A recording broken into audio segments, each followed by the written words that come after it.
Good morning, everyone. Welcome to our UCT-African academic presentations. My name is Dr. Charles Moyo, one of the ENT registrars here at UCT, and I will be presenting on a biology topic of nasal septal perforations today. Just a reminder of some house rules. Remember to mute your microphones all the time. If you've got a question or comment, you can either use the chat function or the raise hand function, and we'll try to address the questions at the end of the presentation. So without further ado, I'll go on to my talk. So this is the outline of my presentation. We'll look at the introduction, epidemiology, we look at the relevant anatomy and physiology. We look at the approach and how we manage patients with nasal septal perforations. And we look at the surgical options, particularly endoscopic techniques. And we'll try to summarize the presentation and take a note of my references at the end. Look at nasal septal perforations. These are defined as through and through defects which are involving the bony or cartilaginous septum with no overlying mucopericonium or mucoperiosteum. In other terms, these provide a direct communication between the right and the left nasal cavity.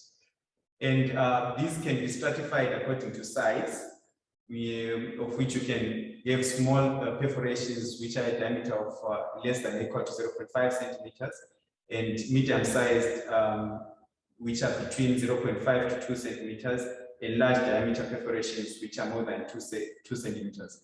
This has got a bearing in terms of your management and your outcome, or your surgical outcomes, as you know that mostly smaller or medium-sized perforations is more tend to be more successful than the larger diameter perforations. We look at the epidemiology. The exact prevalence of nasal septal perforations is unknown, largely because most of the patients are asymptomatic. Actually, up to 40 to 60% of the patients will never present with any symptoms. But however, in the year 7 population, when they looked at more than 3,000 facial bone scans, they noted the prevalence of about 2% of nasal septal perforations. In another broad Swedish study, they noted that the prevalence was about 0.9%, and Younger and Brockmanis in their publication, Journal of Otolaryngology 1985, quoted a prevalence of about 1%. Of note is that the history of drug abuse is the most prominent risk factor, particularly in cocaine, and there is no geographic correlation in terms of the prevalence, and there is no racial or sexual predisposition. And the nasal septal perforations are also not associated with either smoking history or underlying comorbidities like diabetes. If we look at the anatomy, we basically look at the anatomy of the nasal septum. So the nasal septum has got a bony framework and a cartilaginous framework. The septal cartilage or the quadrangular cartilage makes up to about a third of the nasal septum.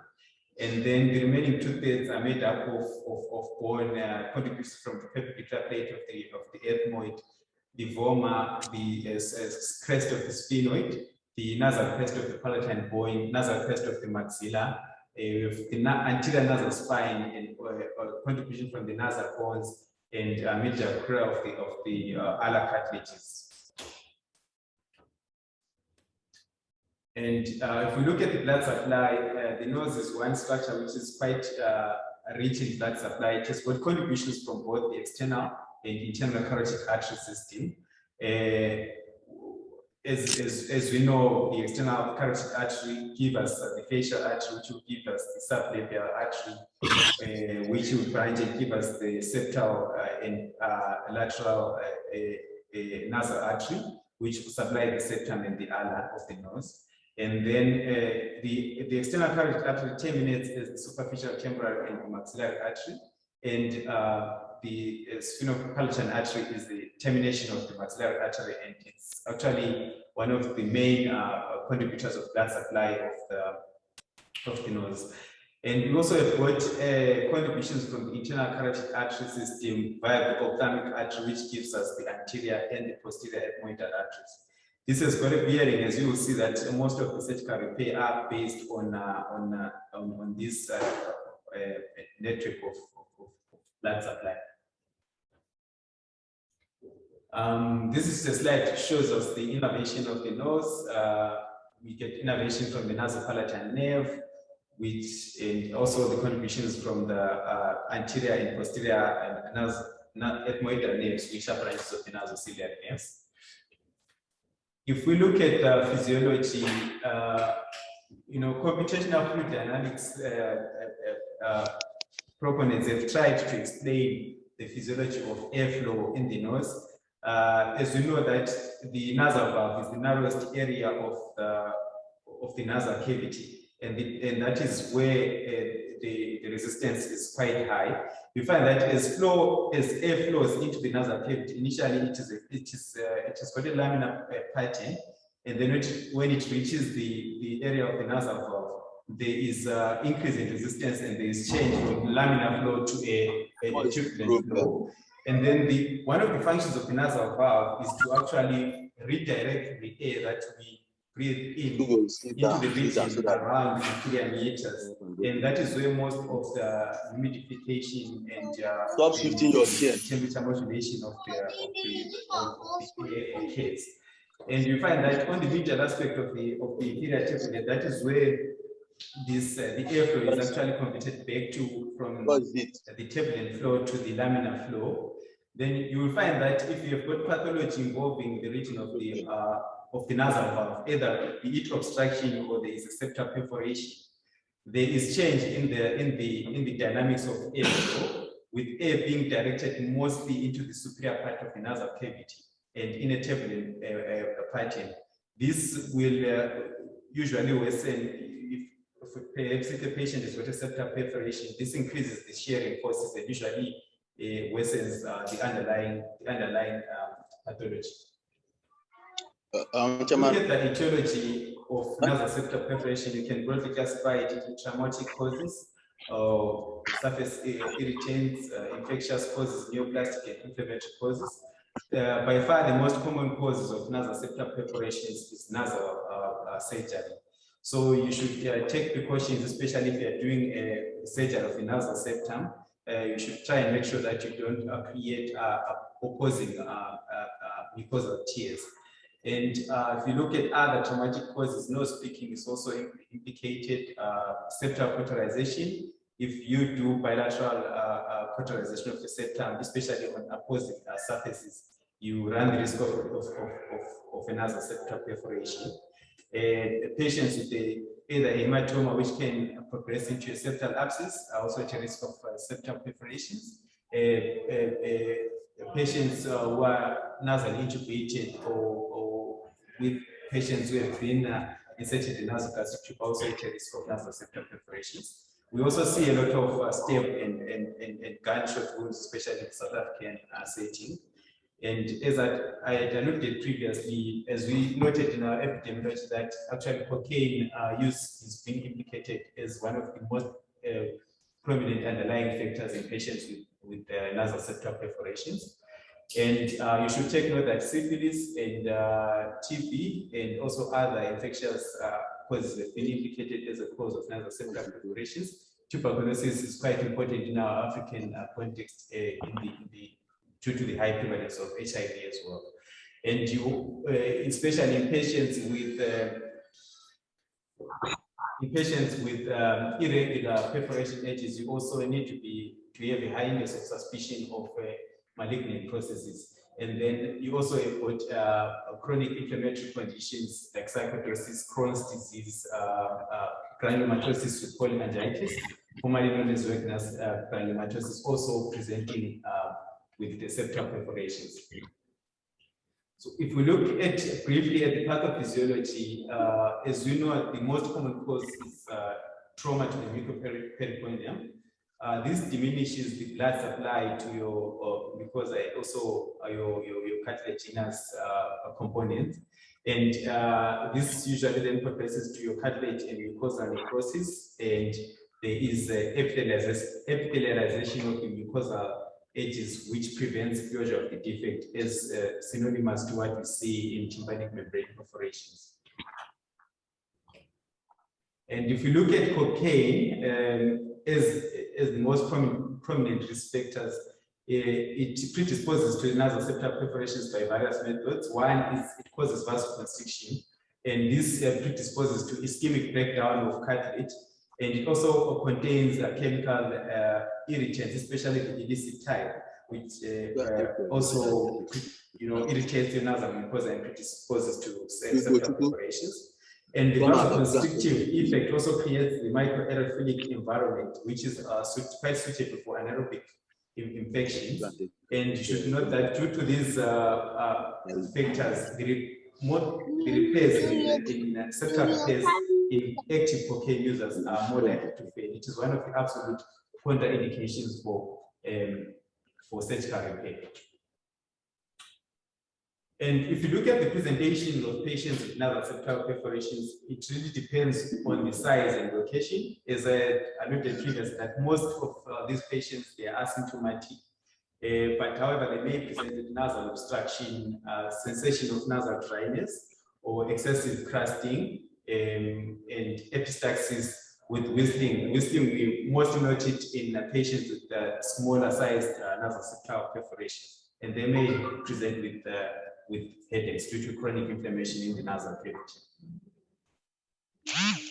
And if you want to look at the approach to a patient with the nasal septal perforations, it is important to take a detailed or focused history and employ a proper physical examination, because most of the times you need to address the underlying cause of the septal perforation before you manage these patients.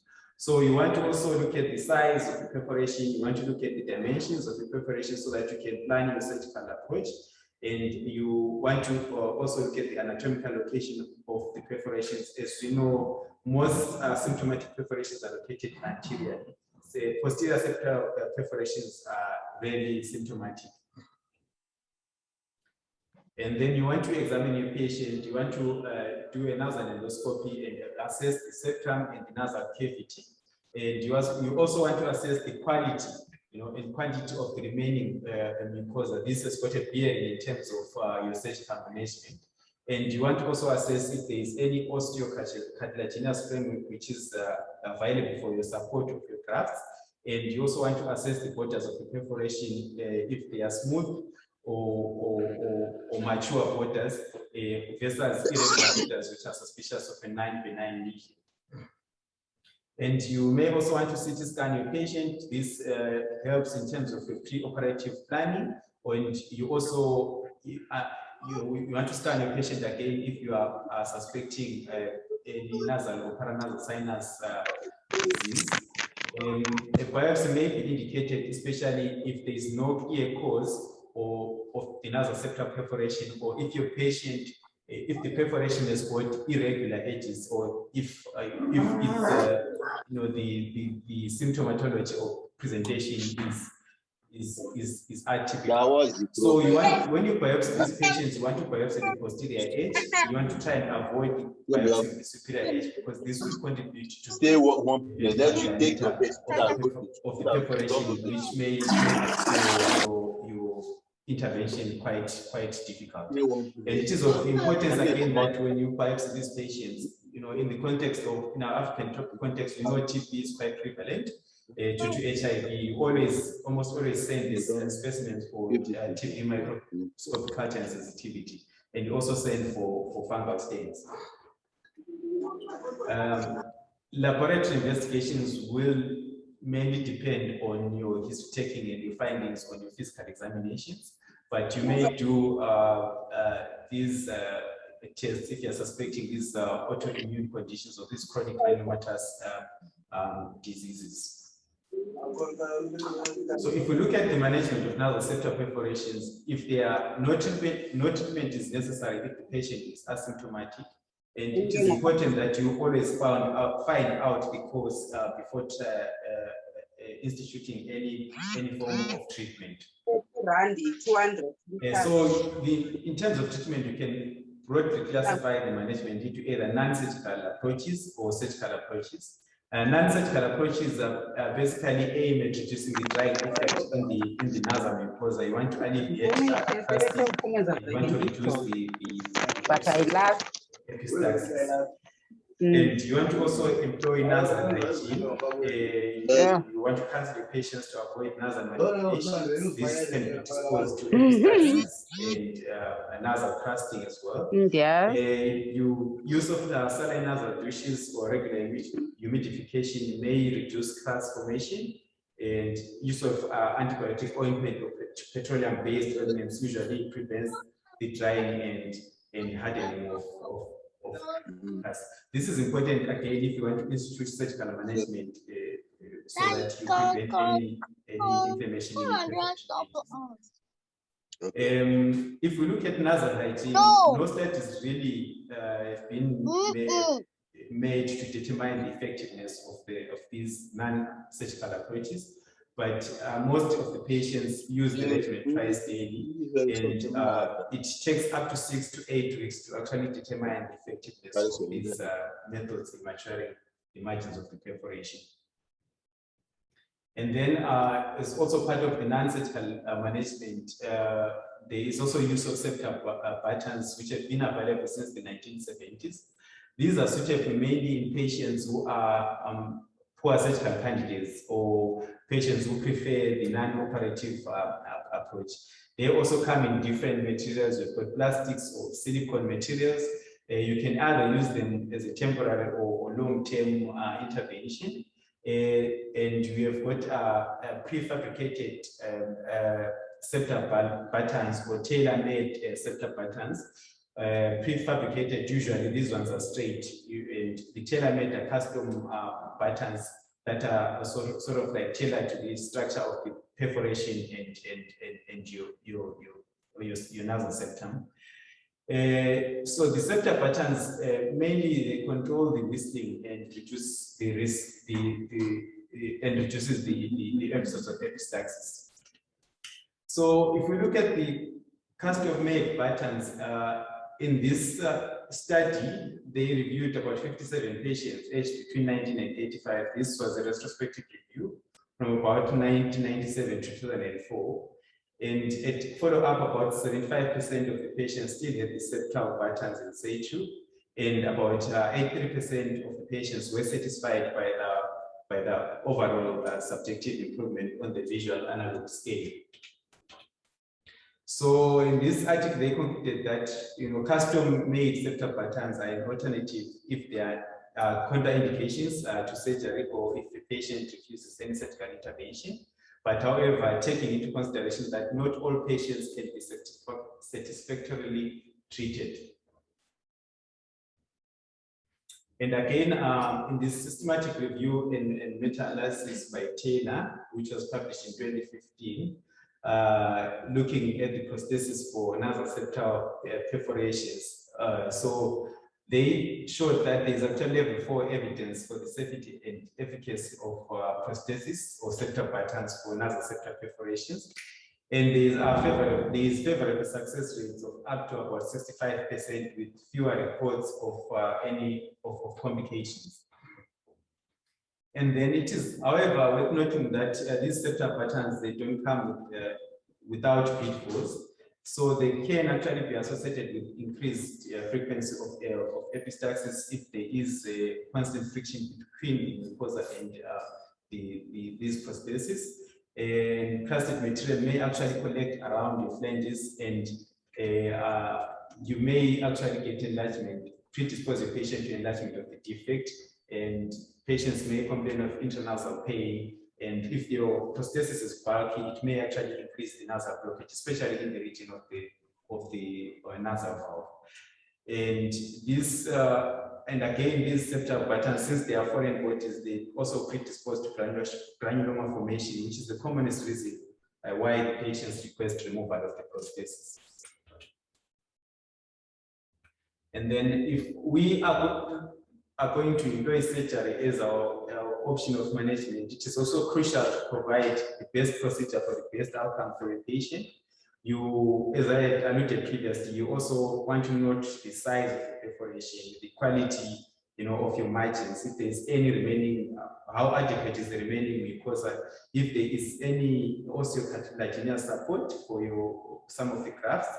You also want to take note of any comorbidities that may preclude a surgical intervention, and you want to exclude malignancy in patients with septal perforations with irregular margins, and you want to employ proper nasal hygiene prior to intervening surgically for your patient. And CT scan is also important to evaluate for concomitant sinus disease.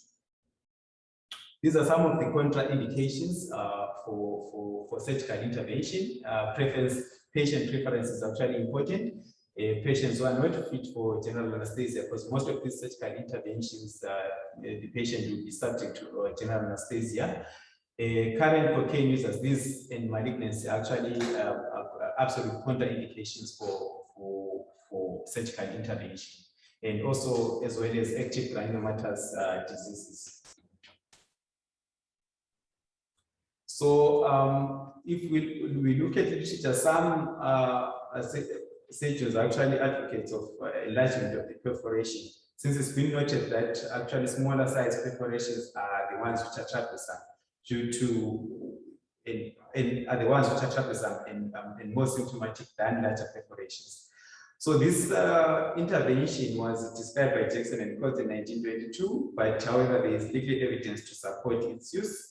However, it could be of value in patients with persistent inflammation and patients who are actually poor surgical candidates.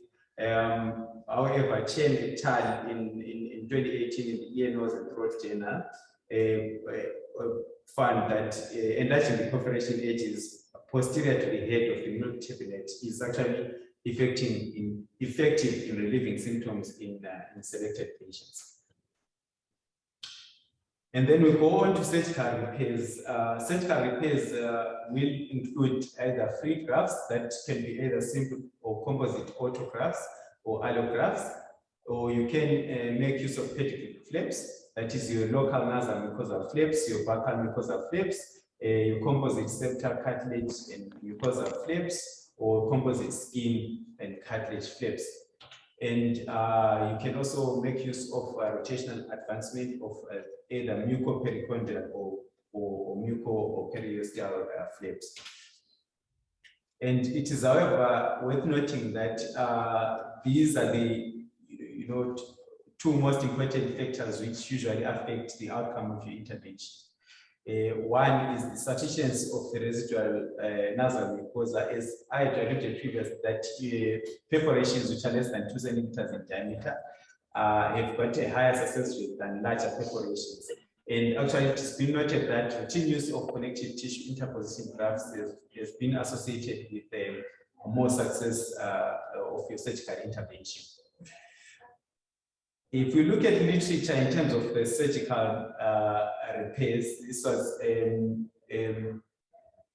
systematic review where they looked at different surgical treatments for nasal septal perforations and their outcome. They noted that there is actually an extensive range of different surgical techniques, and most of these results were rarely statistically significant. And however, studies which were utilizing interposition grafts generally yielded more higher closure rates.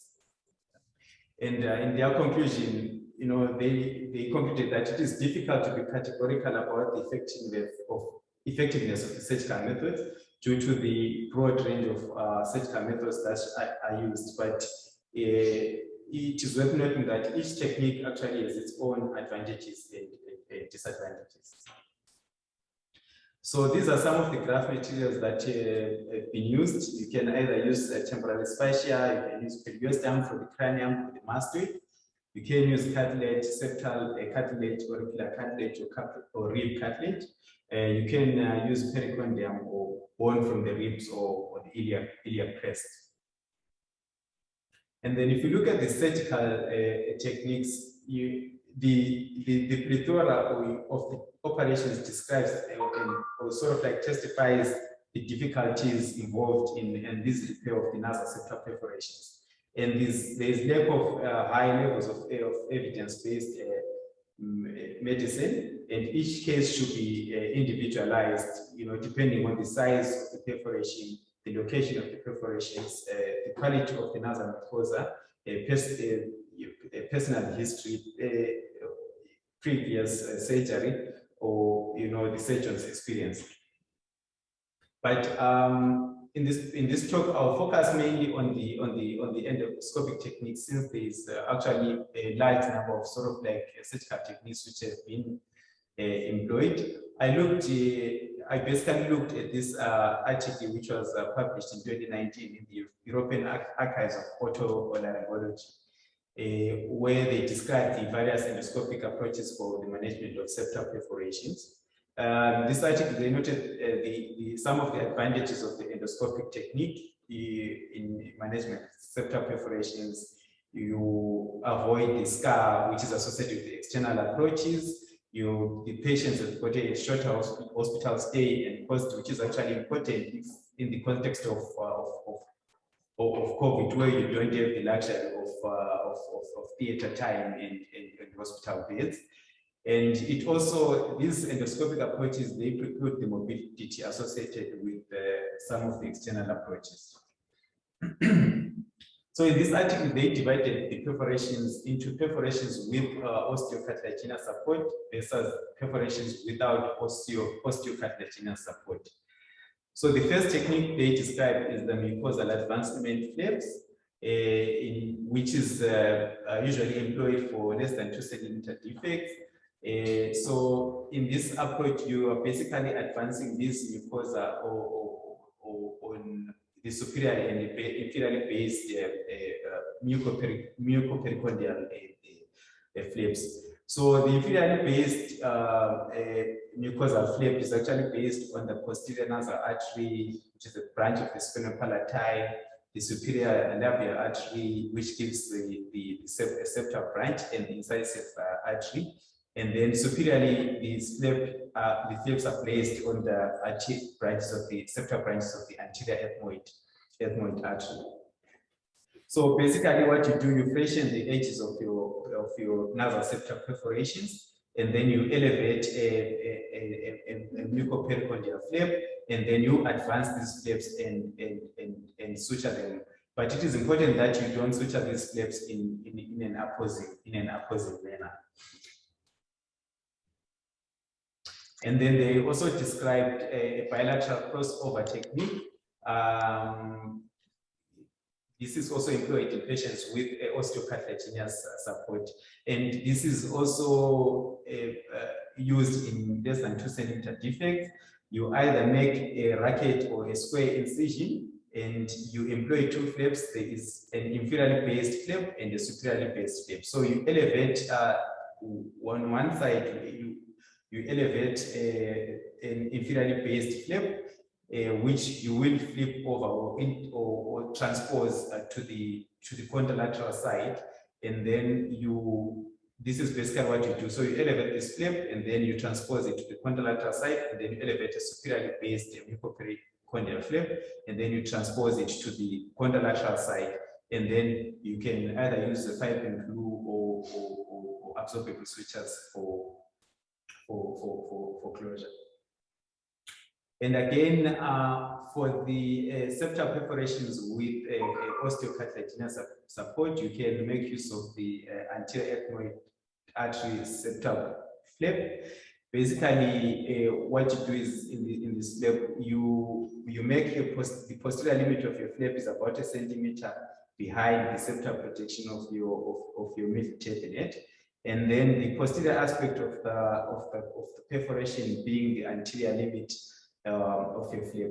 So you can actually, the inferior limit of your flap is the inferior meatus, where the inferior turbinate actually attaches to the lateral nasal wall.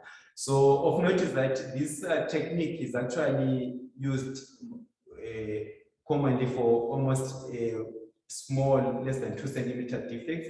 and it can actually be used for larger flaps, because you can actually elevate quite a broad flap. And you need to take note that because you're going to advance this flap sort of like in an anterior manner, you may need to take some of this, you sacrifice some of these mucosa just anterior to your flap.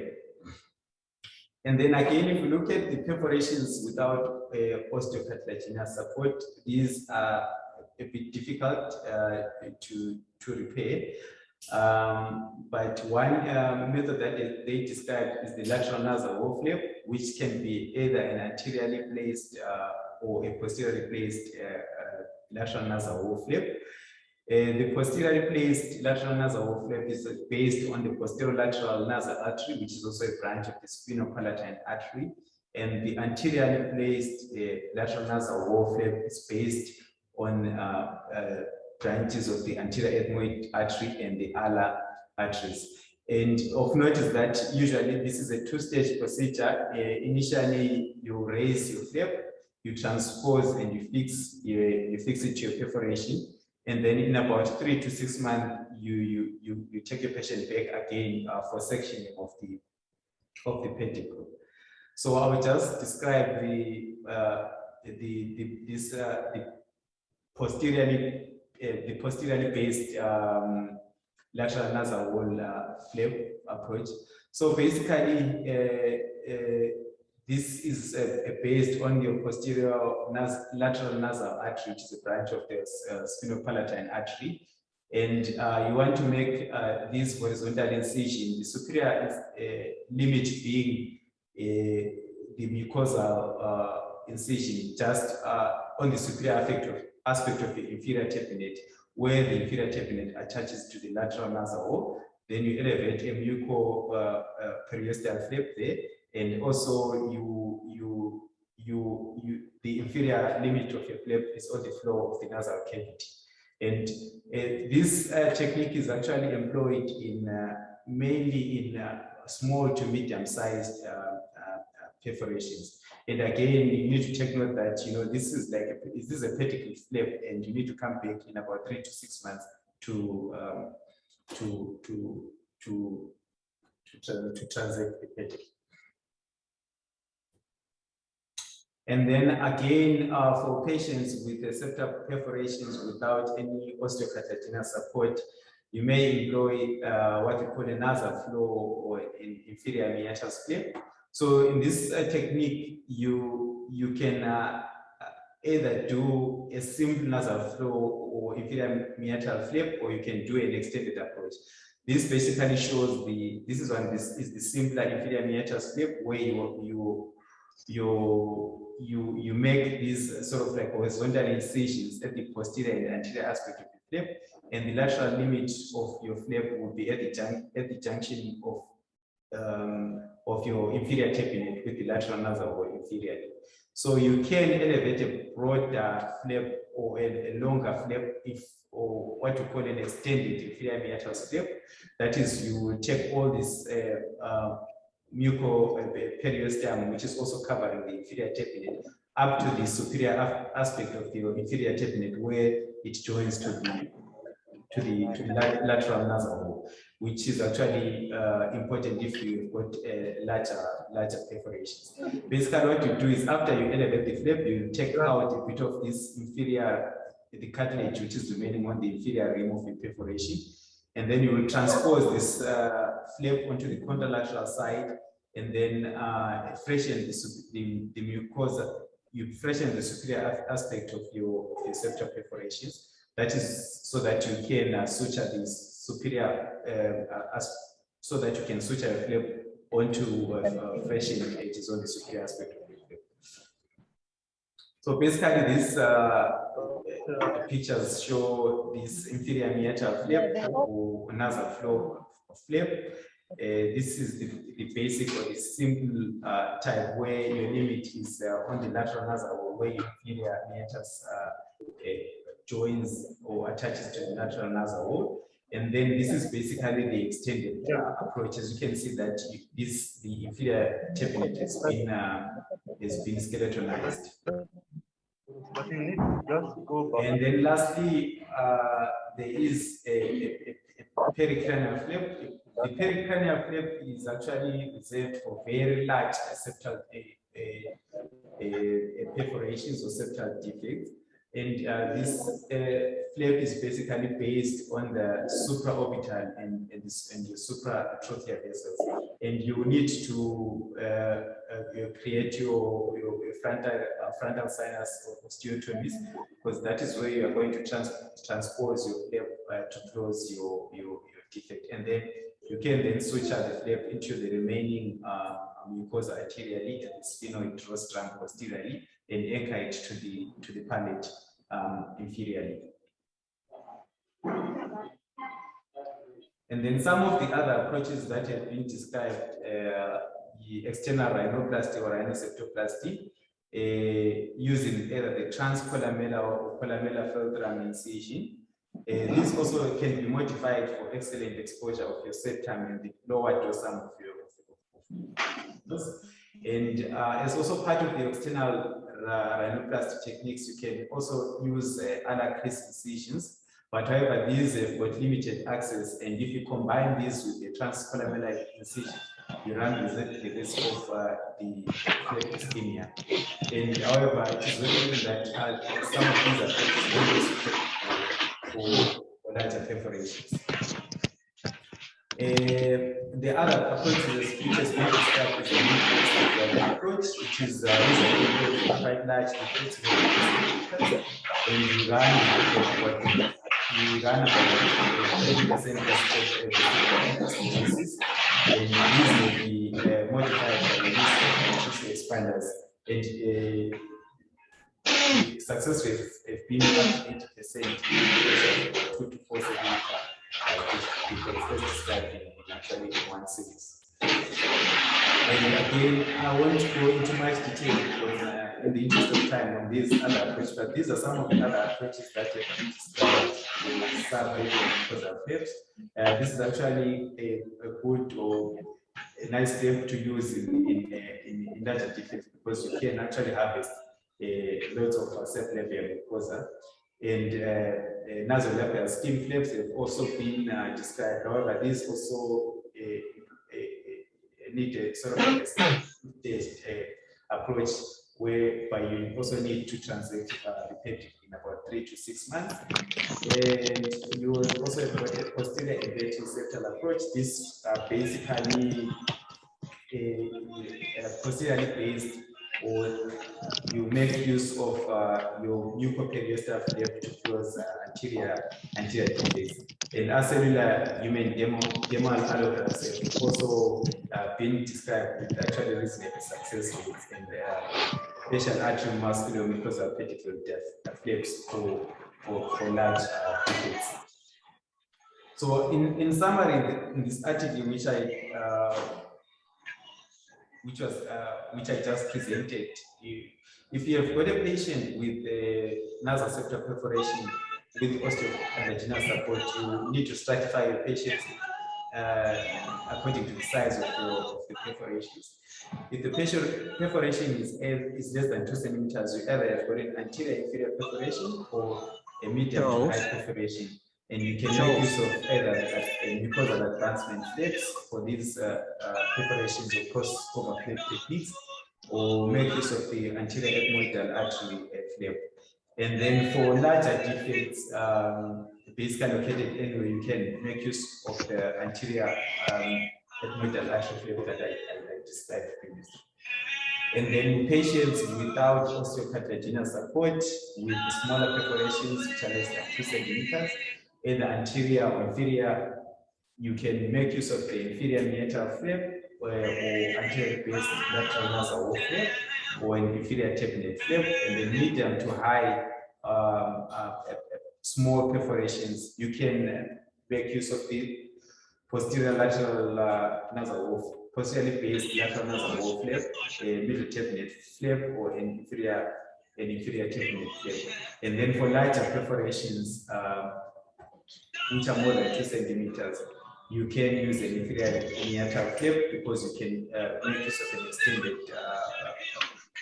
flap which will cover large defects, and use of the lateral nasal wall flap and the pericranial flap preserved for mainly large septal defects. And then if you look at some of the complications of surgery for nasal septal perforations, the perforations may recur or persist, or you may actually get increase in the size of your perforations.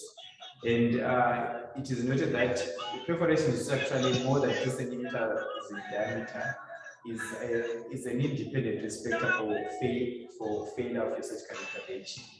And the flap can actually be devitalized, and epistaxis can also occur from raw mucosal that is produced during surgery. And the infection is also worth noting that can cause failure and failure of the surgical intervention, and also crusting due to persistent turbulent airflow around the reconstruction, because especially if your reconstruction is in the region of the nasal valve, this can be quite challenging.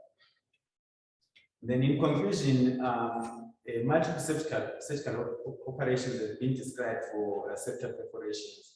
There is, however, still no standardized approach, and your surgical options are dependent on a number of factors: your size of the perforation, your surgical expertise, the etiology of your perforations, either it's primary or revision surgery. And it is of note that all successful repairs, they basically share similar basic principles. Each surgeon should perform the technique with which he or she is most comfortable with, and which use the optimal success rate with the fewest complications. And this is my last presentation. This is my last slide, and these are my references. So at this moment, I will open up the floor for any comments, contributions, or questions. I don't know if Prof. Luba wants to comment. Yes.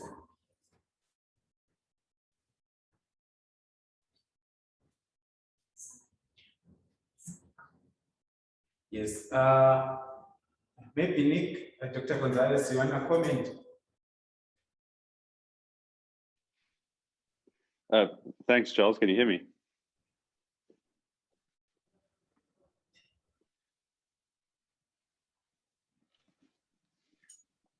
Hi, Charles. Nick, we can hear you. Please go ahead. Can I ask a question, Charles? Okay, thanks, Charles, We can't hear you. for a great presentation.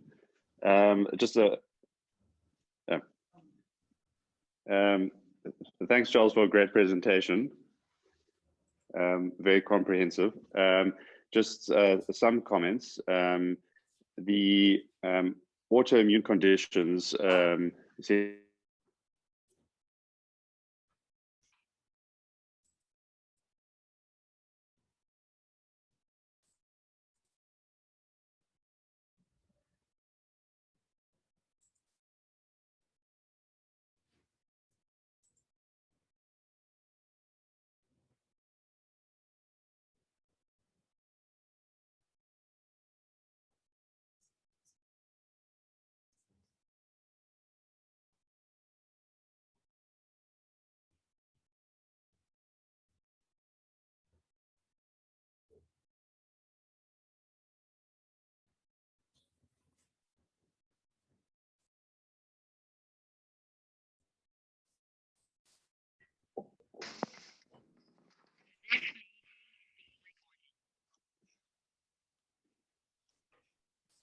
Apologies. Apologies, we can't hear any of the participants, and anyway, I can't see any contributions or questions from the chat function either. So at this moment, I will end this presentation. Have a nice day, and we'll meet again on Friday.